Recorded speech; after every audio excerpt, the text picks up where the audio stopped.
کیونکہ پروپیگنڈا کیا گیا ہے. بم کو باندھ لینا ہے کمر سے اور جا کے سوسائڈ بامبر بن جانا ہے, ایک کے ساتھ اپنے آپ کو بھی مارنا اور دوسروں کو بھی مارنا, جس میں اس بات کی طرف بھی توجہ نہیں کرنا کہ بے گناہ لوگوں کو مار رہے ہیں. خداوند عالم کو یہ قبول نہیں ہے, اسلام اس کی تعلیم نہیں دیتا ہے. لیکن کچھ لوگوں نے, کچھ جاہلوں نے اگر اس طرح کا کام کیا ہے تو کچھ شیطانوں نے اس کلمے کو اسی بہانے سے بدنام کرنے کے لیے پروپیگنڈا شروع کر دیا. کچھ جاہلوں نے قدم اٹھایا, لیکن کچھ شیطانوں نے دیکھا کہ نہیں, یہ جہاد کا کلمہ اتنا مقدس کلمہ ہے, اتنا بہترین کلمہ ہے کہ اس کو اتنا بدنام کر دیا جائے کہ سماج کے اندر جہاد, کوشش, آگے بڑھ کر کچھ کرنا, اس کے جذبے کو جتنا دبایا جا سکتا ہے دبا دیا جائے.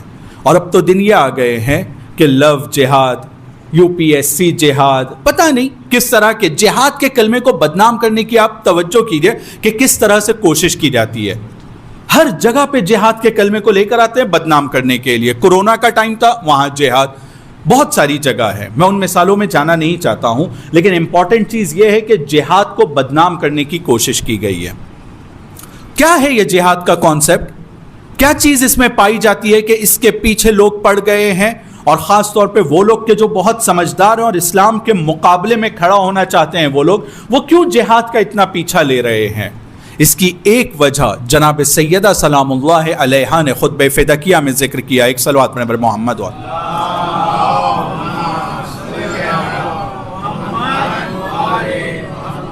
بہت بہترین خطبہ ہے خطبہ فدکیہ. کچھ علماء تاکید کرتے ہیں کہ شیعوں کو حفظ ہونا چاہیے, لیکن میں ان کا نام لے کر کوٹ کر رہا ہوں کیونکہ مجھے بھی پورا حفظ نہیں ہے, اس میں سے کچھ جملے حفظ ہیں, لیکن علماء تاکید کرتے ہیں کہ شیعوں کو یہ حفظ ہونا چاہیے. اس خطبے کے اندر جناب سیدہ فلسفے عبادات کو بیان کرتی ہیں, نماز کو کیوں واجب کیا ہے, اس طرح سے ایک کے بعد ایک بہت ساری چیزوں کے فلسفے کو عبادت کے بیان کرتی ہیں. وہ ایک جگہ آ کر کہتی ہیں کہ قد جعل اللہ الجہاد عزا للاسلام, خداوند عالم نے جہاد کو واجب کیا ہے تاکہ اسلام کو عزت عطا کی جائے. اسلام کی عزت کے لیے جہاد کو خدا نے واجب کیا ہے. یعنی جس سماج میں جہاد ہوگا اس جگہ پر اسلام اور مسلمانوں کو عزت ملے گی. لیکن ایک ایسا سماج, ایک ایسا ماحول جہاں پر جہاد نہیں ہے, وہاں مسلمانوں کے پاس عزت نہیں ہوگی اور اسلام کو عزت نہیں ملے گی. اب ہم لوگوں اپنے سماج کی طرف دیکھنا ہے. ہمارے سماج میں مسلمان اور اسلام عزت پائے ہوئے ہیں؟ جو بھی جواب ہے تو ہم کو یہ سمجھ میں آ جائے گا کہ ہمارے یہاں جہاد پایا جاتا ہے یا نہیں پایا جاتا ہے. جہاد ہوتا کیا ہے, جہاد کیوں ہے, یہ جناب سیدہ نے بیان کیا کیونکہ اسلام کو عزت دینا چاہتا ہے خدا. لیکن جہاد یعنی کیا؟ جہاد کے اندر 4 ایلیمنٹ ہوتے ہیں, 4 چیزوں کا ہونا ضروری ہے. ایک کام جس کے اندر یہ 4 چیزیں پائی جائیں گی اس کو کہا جائے گا جہاد ہے. توجہ کیجئے گا, سب سے پہلا کام, سب سے پہلا ایلیمنٹ جو پایا جانا چاہیے, ستون جو اس کے اندر ہوتا ہے, وہ ہے قربتاً اللہ. کوئی بھی کام قربتاً اللہ ہونا چاہیے. جو کام میں کر رہا ہوں, یہ ابھی میں بیان کر رہا ہوں, یہ میرا کام جہاد ہو سکتا ہے اگر اس کے اندر یہ ایلیمنٹ پایا جائے. تو اس کے اندر پہلا ایلیمنٹ ہے قربتاً اللہ ہونا چاہیے ہمارا کام. یہ جو آپ سن رہے ہیں یہ قربتاً اللہ ہوگا تو ایک ایلیمنٹ جہاد کا اس کام کے اندر پایا جاتا ہے. ہر کام جو ہم کر رہے ہیں وہ ہمارا جہاد ہو سکتا ہے, وہ ہماری مجاہدت ہو سکتی ہے, لیکن پہلا ایلیمنٹ اس میں ضروری ہے کہ قربتاً اللہ ہونا چاہیے وہ کام. دوسری چیز, توجہ کیجئے گا, دوسری چیز ہمیں یہ پتا ہونا چاہیے کہ آج جو اسلام دشمن طاقتیں ہیں وہ کس طریقے سے لوگوں کے ذہن کو قبضے میں کرنا چاہتی ہیں. تو ایک ذاکر کو, ایک مجلس پڑھنے والے کو یہ معلوم ہونا چاہیے کہ ہمارے مخاطب کے اوپر کہاں سے حملہ ہوتا ہے تو اس کو بلاک کرنا ہے. میں قدم اٹھاؤں گا قربتاً اللہ. دوسری چیز, مجھے یہ پتا ہونا چاہیے کہ دشمن کس طریقے سے ہم پر حملہ کرتا ہے ہماری فکروں کے اوپر. تو پھر یہاں پر مجھے دوسرا ایلیمنٹ جو اپنے بیان میں رکھنا ہوگا وہ یہ رکھنا ہوگا کہ کون سی چیز ہے جو دشمن چاہتا ہے مجھے اس کو بلاک کرنے کی کوشش کرنا ہے. دشمن چاہتا ہے کہ خدا کی طرف سے لوگوں کی توجہ ہٹے, تو اب میری کوشش یہ ہونا چاہیے کہ خدا کی طرف لوگوں کی توجہ بڑھے. سب سے پہلے خود اپنی آپ کی توجہ میں بڑھاؤں. دشمن یہ چاہتا ہے کہ امام حسین کے مقصد کو اور فلسفہ کربلا کو دبایا جائے, ہم فرش ازا پر آتے ہیں، ہماری مل کر کوشش یہ ہونا چاہیے کہ نہیں فلسفے ازا پر گفتگو ہو اور ہم فلسفے ازا کی طرف متوجہ ہوں۔ تو دوسرا ایلیمنٹ، پہلا ایلیمنٹ ہے اللہ کی طرف بڑھنا ہے ہم کو۔ دوسری چیز جو جہاد میں پائی جاتی ہے وہ یہ توجہ ہونا چاہیے کہ دشمن کیا کر رہا ہے، ہمیں اس کا مقابلہ کرنا ہے۔ اور یہ صرف فرش ازا پر نہیں، میں جب اسکول جاتا ہوں، کالج جاتا ہوں، یونیورسٹی جاتا ہوں، تو وہاں پر بھی یہ دو چیزوں، میں کیوں جا رہا ہوں پڑھنے کے لیے؟ تاکہ اللہ کی قربت حاصل کروں۔ جہاں میں پڑھنے کے لیے جا رہا ہوں وہاں پر مجھ پر کیسے حملے ہو رہے ہیں اللہ کے راستے سے ہٹانے کے لیے، تو اب میں صرف وہاں پر قربتاً اللہ نہیں جا رہا ہوں، وہ تو ہے ہی، ساتھ ساتھ میں وہ جو حملے مجھ پر ہو رہے ہیں محرم نامحرم کے، میوزک کے، اور پتہ نہیں دوسرے بہت سارے حملے جس سے میری روح کو متاثر کیا جا رہا ہے، دشمن میری روح پر جس طریقے سے حملہ کرنا چاہ رہا ہے مجھے اس کو بلاک کرنا ہے، مجھے آگے بڑھنا ہے اللہ کی طرف، ایک قدم آگے بڑھانا ہے اور آنے والے تیروں کو روکنا ہے، بلاک کرنا ہے۔ تیسری چیز جو جہاد کے اندر پائی جاتی ہے اور اس کے بغیر جہاد کمپلیٹ نہیں ہوگا، وہ تیسری چیز یہ ہے کہ مجھے اپنے ویژن کے اوپر، اپنے مقصد کے اوپر میری نظر ہونا چاہیے۔ کل رات میں ذکر کیا وَنُرِيدُ أَن نَّمُنَّ عَلَى الَّذِينَ اسْتُضْعِفُوا، امام زمانہ عجل اللہ تعالی فرجہ الشریف کا ظہور،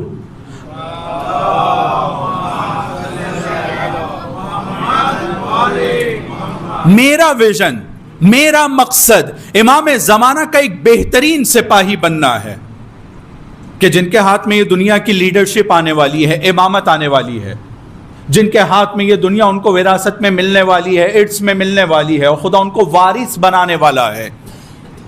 تو میرا ویژن کلیئر ہونا چاہیے، ہر کام جو اچھا ہے صرف وہ نہیں بلکہ وہ کام جو میرے مقصد تک کے پہنچنے میں میرے لیے مددگار ہے وہ مجھے کرنا ہے۔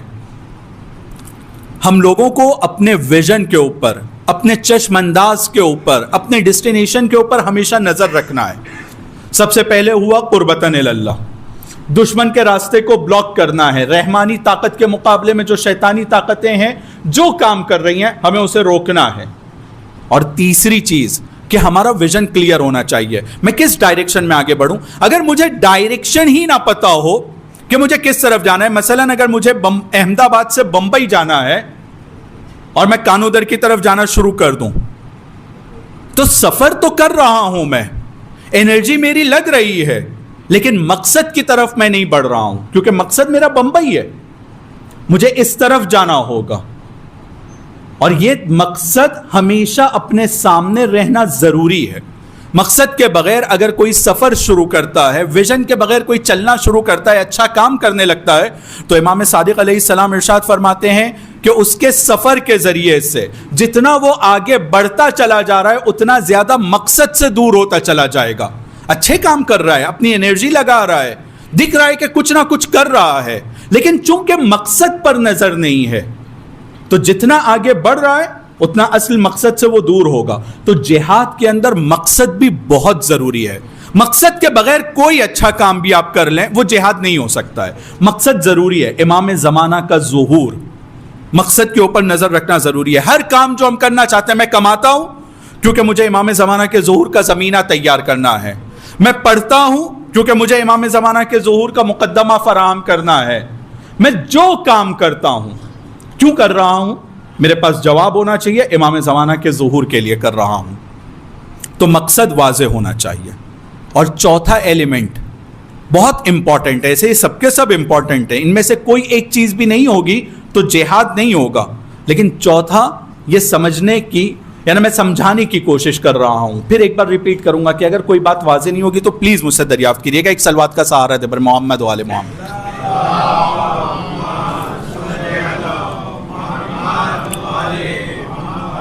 چوتھی چیز ہے کہ موجودہ مسائل، ہم اچھا کام کر رہے ہیں، دشمنوں کو روکنے کی طرف ہم متوجہ ہیں کہ دشمن یہ کرتا ہے وہ کرتا ہے، اتنی ساری بے حجابی کو پھیلا رہا ہے، بے غیرتی کو پھیلا رہا ہے، بے حیائی کو پھیلا رہا ہے۔ پہلے کچھ لوگ صرف ٹی وی کے ذریعے سے معاذ اللہ ننگے پن کو دیکھتے تھے، لیکن اب موبائل میں OTT آ گیا، پتہ نہیں کتنی ساری چیزیں، کتنا آسان ہو گیا یہ سب۔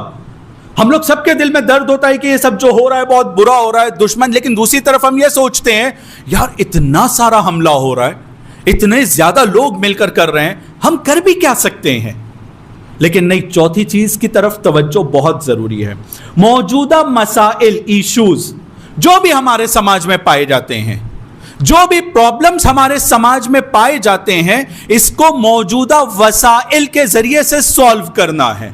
ہمیں ہاتھ پر ہاتھ رکھ کر یہ سوچ کر نہیں بیٹھنا ہے کہ ہاں بات تو صحیح ہے کہ ہمیں اللہ کی طرف آگے بڑھنا ہے، یہ بات بھی صحیح ہے کہ ہمیں دشمن کا مقابلہ کرنا ہے، یہ بات بھی صحیح ہے کہ ہم لوگوں کو اپنے ویژن کے اوپر نظر رکھنا ہے، مقصد کے اوپر نظر رکھنا ہے. لیکن پرابلم یہ ہے کہ ہمارے پاس سادھن نہیں ہے، ہمارے پاس ایسی فیسلٹیز نہیں ہے جس کے ذریعے سے ہم مقابلہ کر سکیں.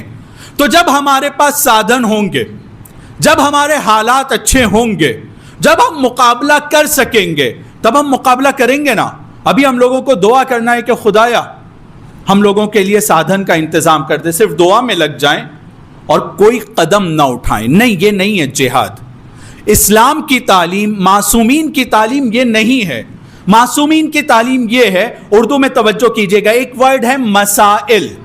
مسائل یعنی ایشوز، پرابلمز، موجودہ مسائل جو پرابلمز پائے جاتے ہیں ہمارے سماج میں.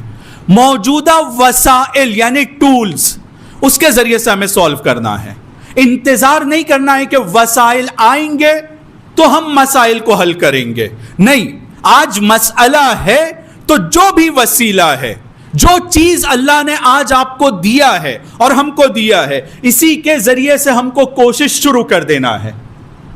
ہم اگر اپنا کام کریں گے تو خداوند عالم وہ خدا ہے جو سورہ فیل میں کہتا ہے الم تر کیف فعل ربک باصحاب الفیل. کیا تم نے نہیں دیکھا خدا نے ہاتھی والوں کے ساتھ کیا کیا؟ کیا کیا خدا نے؟ چھوٹے چھوٹے کنکر کے اندر اتنی برکت ڈالا تھا کہ ہاتھیوں کو بھوسے کی طرح بنا دیا تھا. ہم لوگوں کو کیا کرنا ہے؟ موجودہ مسائل کے لیے موجودہ وسائل کے ذریعے سے قدم اٹھانا ہے. وہ اللہ ہے جو اس کے اندر برکت ڈالے گا. انشاءاللہ فرصت ہے آگے، میں آنے والی مجلس میں اس سورے کی تفسیر میں غیبی امداد میں خدا کی سنت میں اس کو ذکر کروں گا. لیکن اشارہ کرنا چاہتا ہوں کہ یہ جو خداوند عالم نے کہا ہے کہ جہاد کرو، یعنی جو تمہارے پاس ہے تم قدم اٹھاؤ، تم آگے بڑھو، پھر باقی خدا کے ہاتھ پہ چھوڑ دو، خدا کے حوالے کر دو. خدا تو نے مجھے اتنی طاقت دیا تھا، اتنی سکت دیا تھا، اتنا امکان دیا تھا، بس میں یہی کام کر سکتا ہوں، اب تیرے ہاتھ میں ہے. تو خداوند عالم چھوٹی سی چیز میں، چھوٹی سی حرکت میں بڑی برکت ڈالے گا. امپورٹنٹ یہ ہے کہ ہم لوگ آگے بڑھیں، ہم کچھ کرنے کے لیے آگے بڑھیں. اور اگر ہم کچھ کرنے کے لیے آگے نہیں بڑھیں گے اور خدا سے دعا مانگیں گے تو ہماری ایسی دعائیں قبول نہیں ہونے والی ہیں. اور یہ میں اپنی طرف سے نہیں کہہ رہا ہوں، اس کا ریفرنس ہے، آیتوں میں ہے، روایتوں میں ہے، جس کی طرف اشارہ کیا گیا ہے کہ ہم لوگوں کو جہاد کرنا ہے. جہاد کرنا ہے یعنی کیا؟ اللہ کے لیے قدم اٹھانا ہے، ظالموں کو بلاک کرنا ہے، ہم لوگوں کو اپنے مقصد کے اوپر نظر رکھنا ہے اور اپنے مسائل کو موجودہ وسائل سے حل کرنے کی کوشش کرنا ہے. ہاتھ پر ہاتھ رکھ کے یہ انتظار نہیں کرنا ہے کہ جب حالات بدلیں گے تب ہم قدم اٹھائیں گے. نہیں، آج جو کچھ ہمارے پاس ہے اس کے ذریعے سے ہمیں کوشش شروع کرنا ہے اور پھر نتیجہ یہ خدا کے اوپر چھوڑ دینا ہے. ہمیں اپنا کام کرنا ہے. تو خدا کہتا ہے یجاہدون فی سبیل اللہ، ایک ایسی قوم کو خدا لے کر آئے گا جو اللہ کی راہ میں جہاد کرے گی، اور وہ جہاد وہ لوگوں کا خدا اس کے اندر پھر برکت ڈالے گا. میں اس جہاد کے کانسیپٹ کو ایک مثال کے ذریعے سے واضح کرنا چاہوں گا. ایک صلوات کا سہارا دے بر محمد و آل محمد.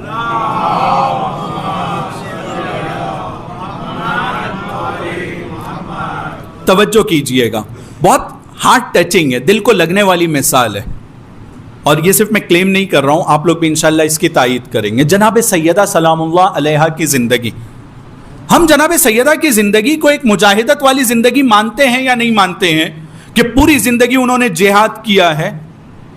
ہے کوئی جو کہے کہ نہیں ایسا نہیں ہے؟ سب لوگ مانتے ہیں نا جہاد کیا ہے. اب آپ توجہ کیجئے گا کہ یہ چاروں ایلیمنٹ ان کے کام میں کیسے پائے جاتے ہیں. توجہ کیجئے گا، ہم سب کو اس بات کا یقین ہے کہ جناب سیدہ کا ایک ایک کلمہ، جناب سیدہ کا ایک ایک قدم اور جناب سیدہ کی ایک ایک سانس یہ صرف اور صرف خدا کی قربت کے لیے تھی. ہر چیز جناب سیدہ نے قربتاً اللہ کیا ہے. کوئی ایسا عمل، کوئی ایسا بیان یا کوئی ایسی رفتار نہیں تھی جو قربتاً اللہ نہ ہو. یہ والی چیز میں ہم لوگوں میں کسی کو اختلاف نہیں ہوگا. لیکن اب دوسرے، تیسرے اور چوتھے کی طرف توجہ کیجیے گا. دوسرا پوائنٹ کیا تھا